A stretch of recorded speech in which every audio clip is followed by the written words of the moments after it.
লঙ্কা দেওয়া হয়েছে, তার সঙ্গে কাশ্মীরি লঙ্কা দিয়েছি। আর এবারে দিচ্ছি টক দই। টক দইটা দেওয়া হচ্ছে। ব্যাস বাবা, বেশি নয় বেশি নয়। আচ্ছা, তাহলে টক দই দেওয়া হয়ে গেল। টক দইটা একটু ধরে নাও, আবার আমরা একটু নাড়িয়ে দিই। এটা দিয়ে এবার কালারটা। টক দই কেন দেওয়া হচ্ছে, কারণ এটা খাসির মাংসের যে গন্ধটা থাকে সেটা বন্ধ, মানে ওটা চলে যায়। আচ্ছা, আর আমরা ওইদিকে তাকাও, লঙ্কার সঙ্গে কাশ্মীরি লঙ্কা দেওয়া হয়েছে কেন বলতো?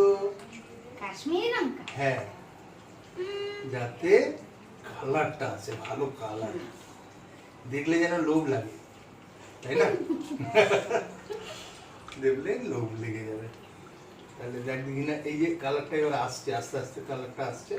হ্যাঁ ওকে, আপাতত ওই পর্যন্ত থাক, আবার আমরা পরের ধাপে যখন যাব